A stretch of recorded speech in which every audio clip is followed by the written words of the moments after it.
નમસ્કાર મિત્રો, જ્ઞાન વૃક્ષના આજના આ શાનદાર એક્સપ્લેનરમાં સૌનું ખૂબ ખૂબ સ્વાગત છે.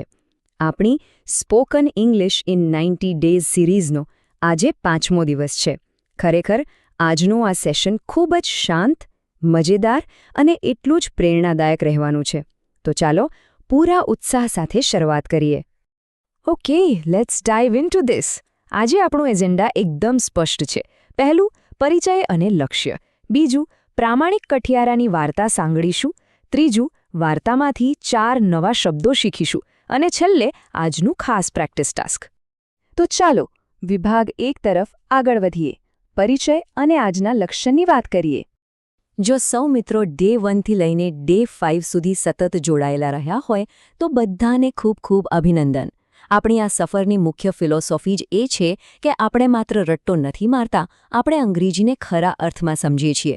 બસ આ જ સિદ્ધાંત સાથે આપણે આગળ વધવાનું છે. હવે પછી જે વાર્તા આવવાની છે એને માત્ર સાંભળવાની નથી, પણ સંપૂર્ણપણે સમજવાનો પૂરો પ્રયાસ કરવાનો છે. કાન એકદમ ખુલ્લા રાખજો. હવે આવીએ છીએ વિભાગ 2 પર. ધી ઓનેસ્ટ વુડકટર, એટલે કે પ્રામાણિક કઠિયારાની વાર્તા, જે આપણી આજની લિસનિંગ પ્રેક્ટિસ છે. હું વાર્તા વાંચું છું, ધ્યાનથી સાંભળજો. Once upon a time, there was a poor but honest woodcutter. Every day, he went to the forest to cut wood. One day, he was working in the forest. He was cutting a large tree near a deep river. Suddenly, his axe slipped from his hands and fell into the water. Splash! The river was very deep, and the woodcutter did not know how to swim. He sat by the river and started crying. Crying bitterly, he said, "What will I do now? How will I cut wood? How will I feed my family without my axe?" Suddenly, a beautiful water goddess appeared from the river. She looked at the crying man and asked in a warm voice, "Why are you crying, my son?" The woodcutter respectfully folded his hands and told her about his lost axe.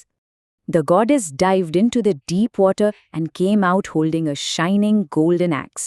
"Is this your axe?" she asked. The woodcutter looked at it and said, "No, mother. That is a beautiful axe, but it is not mine. My axe is not so valuable." She dived again, bringing out a bright silver axe. Again, he shook his head sadly. "No, mother. That is not mine either." Finally, the goddess dived for the 3rd time and brought out an old iron axe with a wooden handle. The woodcutter's face lit up with joy. He excitedly said, "Yes, yes, that is my axe. Thank you so much."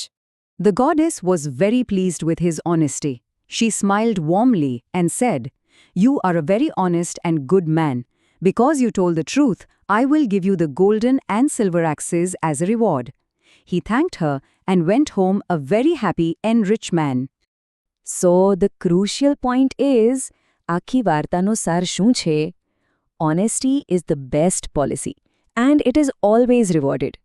પ્રામાણિકતા એ જ શ્રેષ્ઠ નીતિ છે અને સાચું બોલવાની હંમેશા કદર થાય જ છે. ભલે પરિસ્થિતિ ગમે તેટલી વિકટ હોય, પણ અંતે સત્યનો હંમેશા વિજય થાય છે. વાર્તા તો સાંભળી લીધી. હવે વિભાગ 3 તરફ જઈએ. 4 નવા શબ્દો, એટલે કે આપણી આજની વોકેબ્યુલરી. મને પૂરી ખાતરી છે કે આ વાર્તા મોટા ભાગે બધાને સમજાઈ જ ગઈ હશે. તો ચાલો 4 જબરદસ્ત નવા શબ્દો શીખીએ. પહેલો શબ્દ છે ઓનેસ્ટ. અંગ્રેજીમાં આનો અર્થ થાય છે someone who always tells the truth and does not cheat. અને ગુજરાતીમાં આપણે આને પ્રામાણિક કહીએ છીએ. હવે અહીંયા એક ખાસ વાત નોંધવા જેવી છે હો.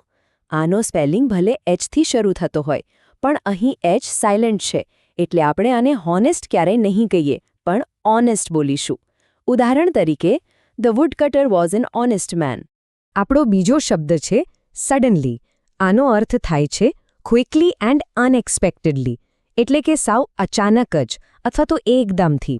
વાર્તામાં આપણે જોયું ને કે suddenly his x fail into the water, એટલે કે અચાનક તેની કુહાડી પાણીમાં પડી ગઈ. આ શબ્દનો ઉપયોગ આપણે આપણા રોજિંદા જીવનમાં પણ બહુ આસાનીથી કરી શકીએ છીએ.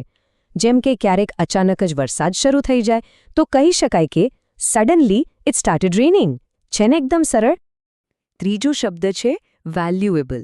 અંગ્રેજીમાં કહીએ તો something that is worth a lot of money or is very important.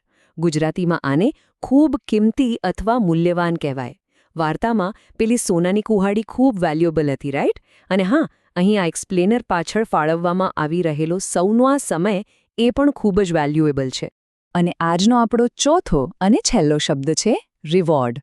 Reward એટલે ઇનામ અથવા સારા કામનું ફળ. અંગ્રેજીમાં સમજવું હોય તો a prize given for doing something good or working hard. કઠિયારાએ પોતાની પ્રામાણિકતા બતાવી અને તેના એ સારા કર્મોના ફળ સ્વરૂપે દેવીએ તેને સોના અને ચાંદીની કુહાડીઓ ઇનામ એટલે કે રિવોર્ડ તરીકે આપી.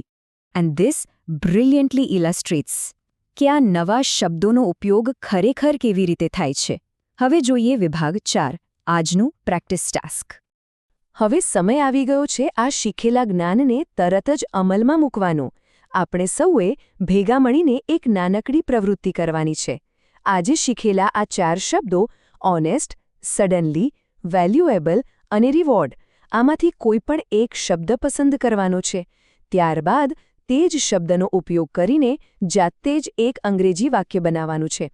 વાક્ય સાવ નાનું હશે ને તો પણ ચાલશે. બસ આ વાક્ય નીચે કમેન્ટ્સમાં જરૂરથી લખવાનું છે. તો છેલ્લે એક રસપ્રદ પ્રશ્ન એ છે કે કમેન્ટ્સમાં આ 4માંથી કયા શબ્દનો સૌથી વધુ ઉપયોગ જોવા મળશે તે જોવું ખરેખર મજેદાર રહેશે. આ 5મા દિવસના એક્સપ્લેનરમાં જોડાવા બદલ સૌ મિત્રોનો ખૂબ ખૂબ આભાર. જો આ યાત્રામાં ખરેખર મજા આવી રહી હોય તો શીખવાનું આમ જ ચાલુ રાખજો.